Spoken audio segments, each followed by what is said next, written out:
to be honest with you, it's a learning thing. Networking, really, you do have to learn how to do it. I never anticipated that being the case.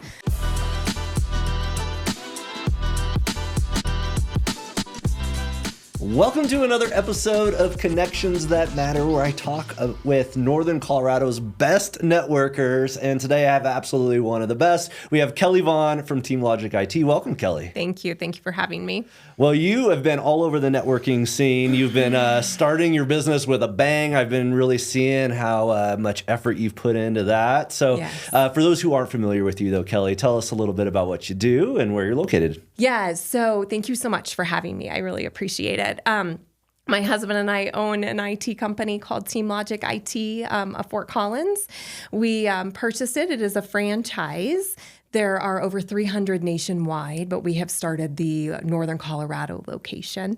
We provide IT services for small and medium-sized businesses. So essentially how I like to describe it is we are the IT department of, or an outsourced IT department for businesses that do not necessarily want or can afford to hire an IT employee. Yeah. But on top of that, we are more than an IT department. We're a technical advisor.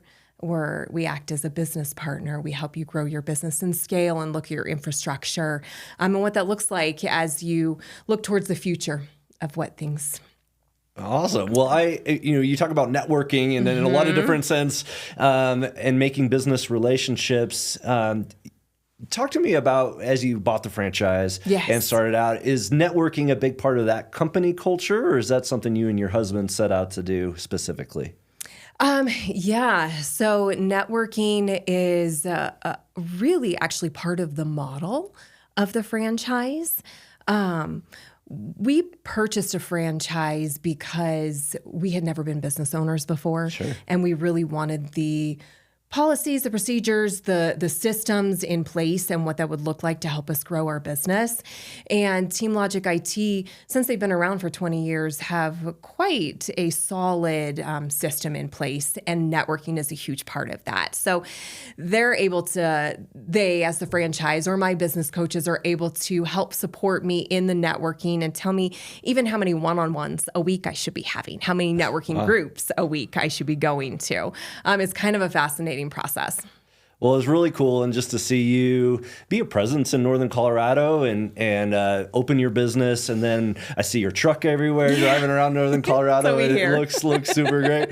But how has it helped you launch or start it with making those connections and laying that groundwork with all of the networking stuff that you did? Yeah. So, to be honest with you, it's a learning thing. Networking, really, you do have to learn how to do it. I never anticipated that being the case. You learn what a one-on-one looks like. You learn how to effectively communicate what your business does and learn what other businesses do. But yes, we dove in. We dove in wanting brand awareness. That was the biggest thing in the beginning with networking, was ensuring that we were out there in the community, getting to know people, they knew us, so that we can build trust and relationship. I mean, IT in general is a trust business. You have to build that trust and that relationship. Nobody's just going to be like, oh yeah, I don't know Kelli, but I'm going to bring her and her team on to take a look at our whole IT. No one's going to do that. It really is a long game when it comes to IT, and a huge part of that is being in the community and building that trust. What do you do to develop the trust, and as you're getting connected or as you get a referral or warm handoff, to really develop a relationship with your clients?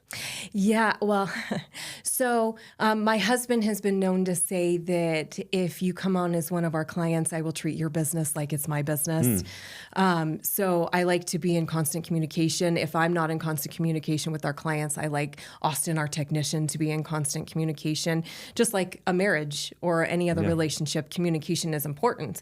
I know in the IT world, in the IT industry, so many times businesses feel like they don't hear from their IT partner. So technically, it's just an IT company that's servicing them. We want to be somebody that They know they're going to hear from us. They know we're going to be responsive. They know we're going to check in. We know all about their life. And granted, that takes time, right? Just like it takes time to get to know our spouses and our friends, our really good friends. It takes spending time together. It takes learning the nitty-gritty details. And sometimes that comes quickly, depending on personalities, and sometimes that takes a little bit longer. But yes, did that fully answer your question? Well, I just love it. Business owners come to me, they're wanting to grow, they're wanting to make connections, but a lot of them don't have the resources or the know-how how to take the next step. And so I'm sure you guys see a lot of people who are doing IT in-house or doing a lot of things. Then they get to a point where either it's beyond them or they get in trouble of some kind.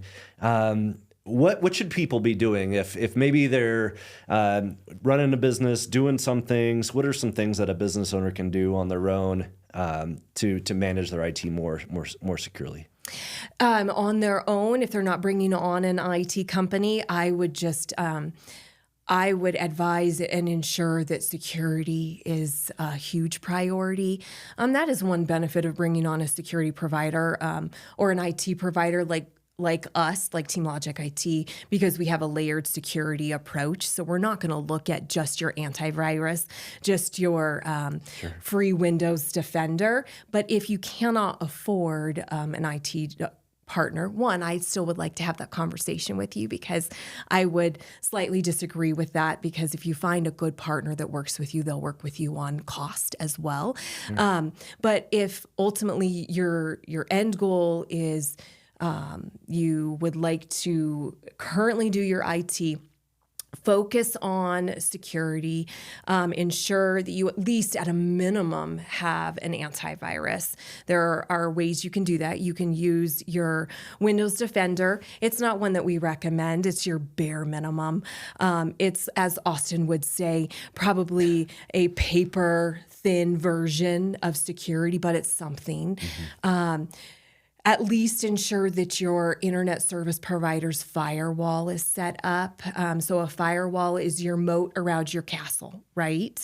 If you don't actually have a hardware firewall, which provides you a 200-mile moat, you need to at least ensure that your internet service provider has their firewall set up, which is like a 2-mile moat. So there are ways that you can do that. I would look into email security. Website security. Those are all things that come in our layered packages, as well as password managers. Password managers are something that can be obtained outside of a managed service provider, which is what we are, an IT company. And it's important to ensure that your passwords are strong, right? I mean, how many of us have used the same password multiple times for multiple softwares? The short ones are not good. The duplicated ones are. An easy password can be hacked in a second. Well, I think a lot of you are watching this episode and they're getting confronted. They're like, I'm going to change my passwords. I get it. I maybe think my email's not secure, right? We've all been there. Yeah. I mean, if we admit it, we've all been there, right? I know I don't have a technology background, but man, I have a crash course of technology now. And Austin, our technician, is fantastic with providing that. But I've even been there, if I'm honest. And so I can relate to our clients in that. Yeah. And I can relate and empathize with what people are thinking. Do you get people that are maybe, shame's probably the wrong word, but they're like, oh, I know I'm not doing it right or as good as I could. And it's like they almost are afraid to approach you because of being quote unquote judged or anything like that. What do you recommend is like the conversation that you have or the first kind of connection when somebody's just exploring the idea to approach somebody like you? Yeah. I think find somebody you connect with who you feel like you can actually ask those honest questions with. We have a very strong mission, vision, value within our company. Our values actually spell out we care. Sounds cliche, but we really do. Empathy is one of those values. If we are not providing that empathy, we are not living with our values. And it's very important for our business to be able to do that. So find somebody who can answer those questions for you, is knowledgeable, but also provide you a human level of, yeah, we've all been there. Our goal is to help you. Our goal is to assist. Our goal is not to judge. Everyone has expertise, right? They may have expertise where I don't, and I feel clueless. Yeah.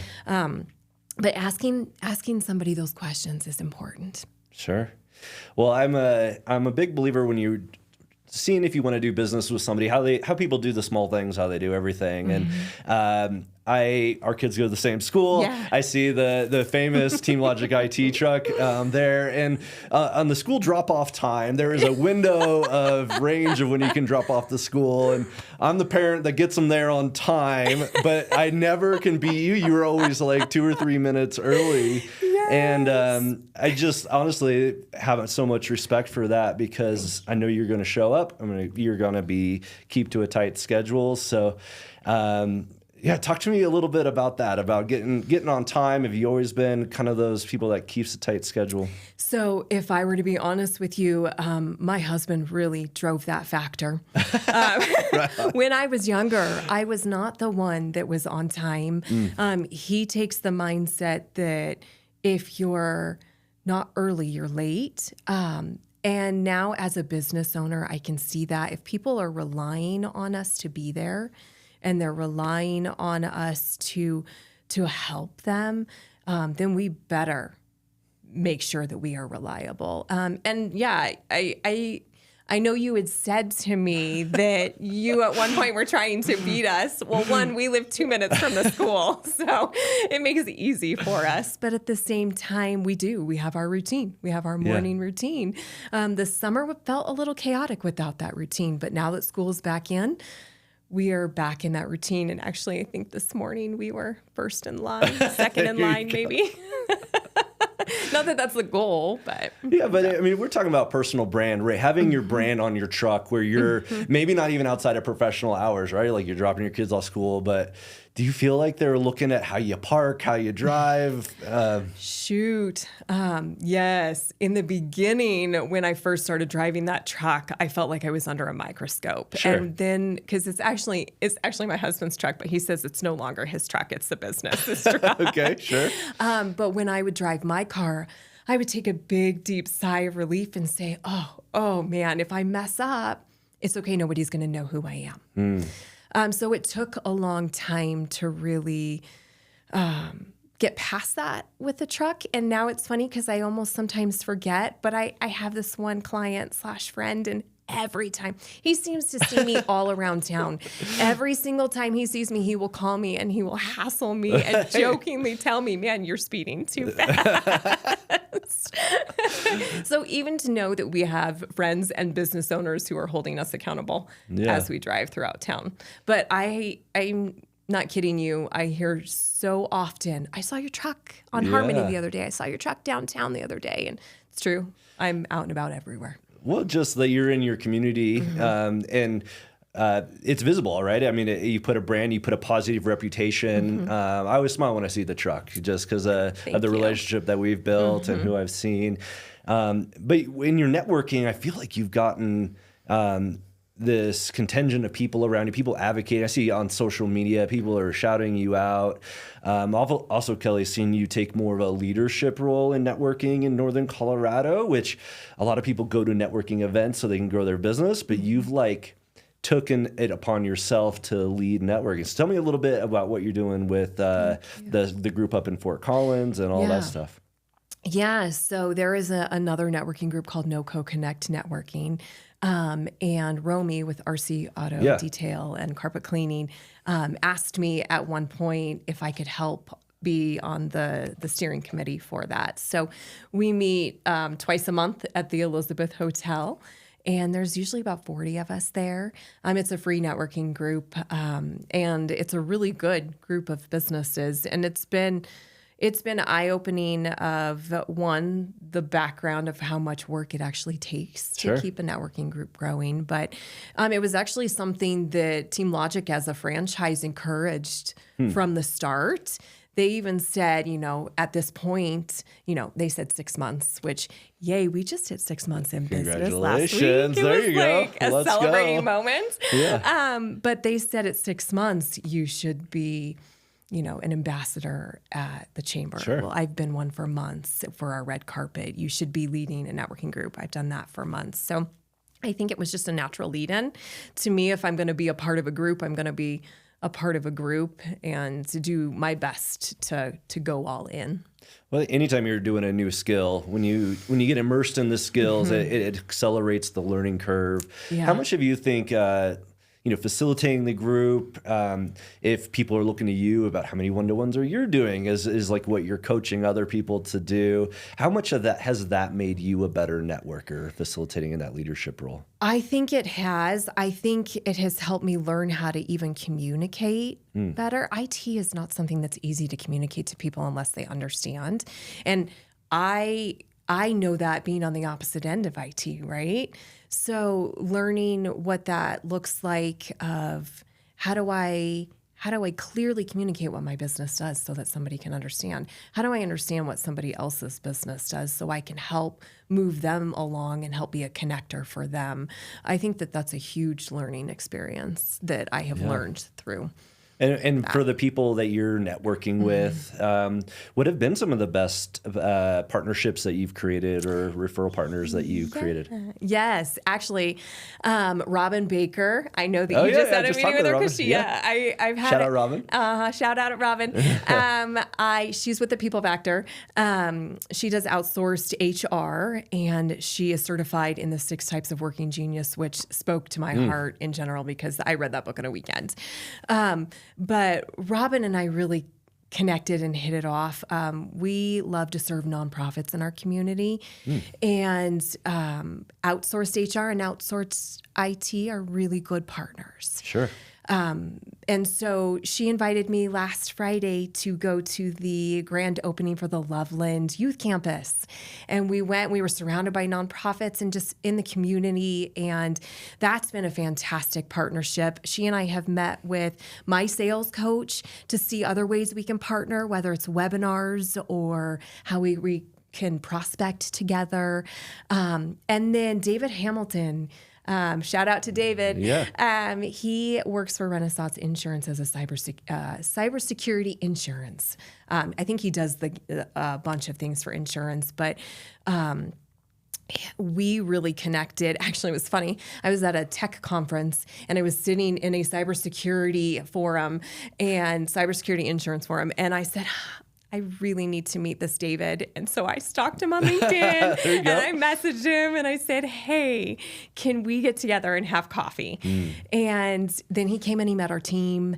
And we've been able to pass referrals back and forth to each other because it's a natural lead. And David also, at one point, I believe he lived in Texas. He owned an IT company, so he knows the verbiage very well. Sure. But those are 2 partnerships that really come to my mind that I have been able to develop. Well, I think it's brilliant. Like you are being very intentional with creating a plan of who you should meet. Obviously, if someone like David's having intentional conversations about their risk assessment and knows with that IT background to build a relationship with them. So was it a cold approach on LinkedIn? Was it like it was a cold approach? All right. It So was. A lot of people I know, like on LinkedIn, will just ignore that. So how did you get Pat, or how did you get noticed? He was great. He actually answered within, I think, the hour. We may have still been sitting in that forum, and he answered. And he goes, "I would love to have coffee with you." So I don't know if it was he's just really good at LinkedIn messages, or if he recognized my name from networking, or if it was a God thing. Sure. But I think it was a connection that really has been beneficial. Awesome. And then when you talk about Robin, I love that the strategy of when businesses are expanding and growing, when they're about to hire her, it's also a similar time where they could be potentially hiring you. So it naturally makes sense to create some kind of partnership or alliance. But it's the stuff that, like, hey, we have a common value system or a common where I actually enjoy collaborating at that level. Who are you looking for, Kelli? Like as you continue to network, obviously you're continuing to grow in 6 months in on the road to like much more, but I know you're just getting started in a lot of ways. So what additional connections are you looking for? Yeah, so I know that there are other verticals that are really beneficial. I think I'm looking to connect with a really good CPA or financial partner. I agree with you in the sense of the importance of being intentional in networking. In the beginning, I went, crazy, and I really was out there to do brand awareness. Sure. Now we're toning it down a little bit, if you want to say, and making sure that the time I'm spending on networking is very intentional with those partners or, various aspects of networking, whether it's a prospect or a partner or somebody who I feel has the same values versus just, hey, I want to get to know everybody. But I would say probably, that was a long answer to a question, probably a financial partner at this point, somebody who also works with B2B. Yeah. Because those B2B, those small and medium-sized businesses, I mean, you have insurance, you've got IT, you've got finances. Nobody wants to talk to anybody about those. But what they do want to talk about is like your business hitting their goals, right? Yes. And if I'm a solopreneur, maybe I have a small team, maybe I'm a husband and wife team, and we're looking to expand. For some entrepreneurs, it's hard to give up control. Like maybe I don't enjoy being the bookkeeper and the janitor and all the hats that I got to wear as a business owner, and I know I need to outsource, but it's still tough when somebody other than myself, the way that I've always done it, is now handling all of that. But they're not going to get to where they want to go without that level of infrastructure in there. So, and it's interesting, right? Because we are one of those small firms right now, but being in an industry that helps scale and grow, we have had to really learn to have that mindset. So we're 6 months into the business, but we have a bookkeeper. Yeah. I'm looking as we grow to have a virtual assistant, or not a virtual assistant, a VA who can help do my administrative side. We'll look for an outsourced HR because we want to spend our time growing the business, and we really genuinely want to help other businesses grow. And that means we have to do what we're asking other businesses to do, right? Yeah. Outsource that work. Well, Kelli, you strike me as someone who's going to take the lead on, about the way that you show up is the way that people can follow that and do that. So if somebody hasn't done a one-to-one or they haven't met you yet, where's a couple of places they can network with you or reach out for their own IT needs? And again, there's no bad questions, right? If they're reaching out there's no shame in that. So how can they get a hold of you? Yeah, so NIA is fantastic. By the way, a ton of our businesses come from NIA. Yeah, cool. So thank you so much for that. We really appreciate it. NoCo Connect Networking. I'm part of the Fort Collins Chamber. We do Sure Networking. Tons of the networking groups we're out there doing. Our business number is 970-877-8548. My email's kvaughan, and it's VAUGHAN @teamlogicit.com. And then our website is www.teamlogicit.com/Fort Collins CO. All of those are ways you can get a hold of us. And then I sometimes give out my personal cell phone, so I'll give it out right now. It's 970-443-0061, but I usually screen those. Sure. Well, if you're building a relationship, it's nice that you've had that with your clients. Well, Kelli, this is awesome. Thank you so much for coming on the show, sharing what's made you so successful and what the work that you're doing with other Northern Colorado businesses and helping them grow. So really appreciate you coming on the show and wish you the best of luck. Thank you so much for all you do. Hey all, thanks for watching. I love networking and building relationships with other Northern Colorado business leaders. So if you want to come meet some of these podcast guests, meet me, or meet some other amazing entrepreneurs in Northern Colorado, I would love to have you attend one of our next events. Go in the podcast description. There's a ways that you can see our upcoming schedule, and maybe you could be a future podcast guest as well. Thanks.